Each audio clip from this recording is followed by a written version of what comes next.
வணக்கம். நான் உங்கள் ஜெயா. இன்றைக்கி நம்ம இந்த வீடியோவில் ஜார்ஜ் பெர்னார்ட் ஷா எழுதின த ஆப்பிள் கார்ட் இந்த பிளேயோடைய சம்மரியை பார்க்கலாம் வாங்க. இது 1928 எழுதப்பட்ட ஒரு பிளே. இது ஒரு பொலிட்டிக்கல் சட்டையர். இதில் முக்கியமான தீம் என்னென்னு பார்த்தீங்கன்னா பவர், பாலிட்டிக்ஸ்.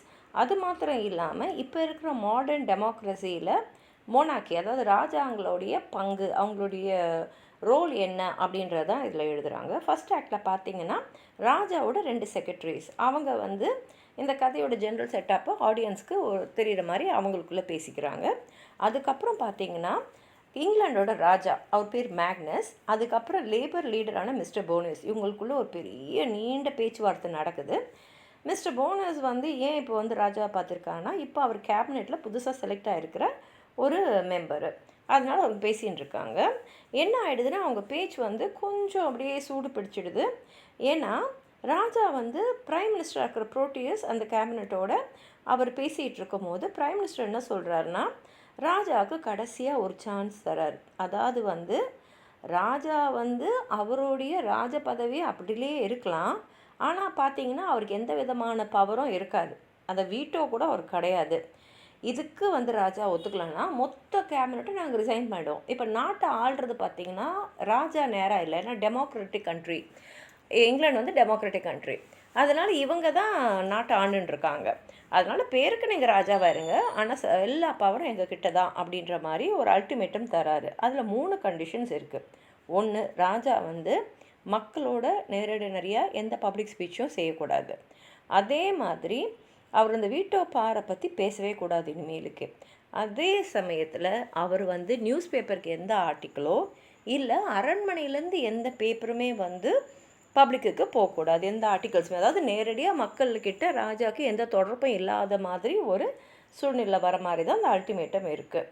இப்போ ஆக்ட் 2ல் பார்த்தீங்கன்னா மிஸ்டர் வேன் ஹேட்டன், இவர் ஒரு அமெரிக்கன் அம்பாசிடர், அவர் இங்கே வரார்.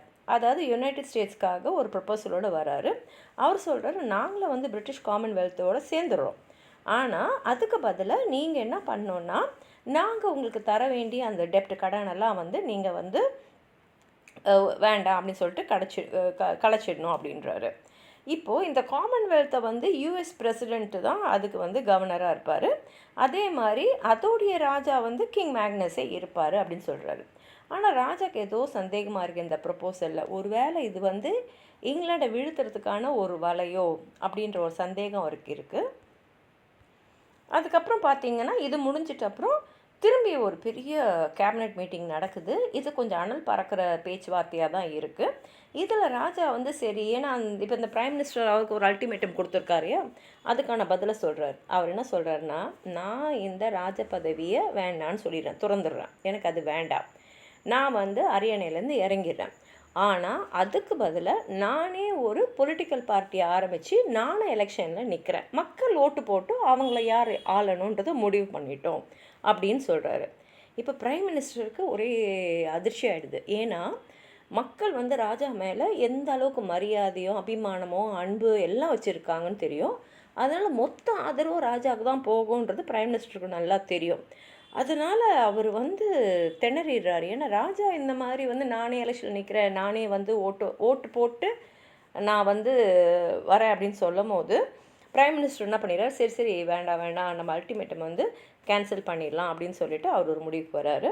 ஸோ பிளேயோட கடைசியில் பார்த்தீங்கன்னா இந்த ராஜாவுக்கும் இந்த ப்ரைம் மினிஸ்டருக்கும் நடுவில் இருந்த அந்த வாக்குவாதம், ராஜாவா இல்லை ப்ரைம் மினிஸ்டரா, மக்களால் தேர்ந்தெடுக்கப்பட்டவங்களா அப்படின்னு இருக்கக்கூடிய அந்த வாக்குவாதம் எல்லாம் இப்போதைக்கு நின்ன மாதிரி தான் இருக்குது, முடிஞ்ச மாதிரியும் இருக்குது.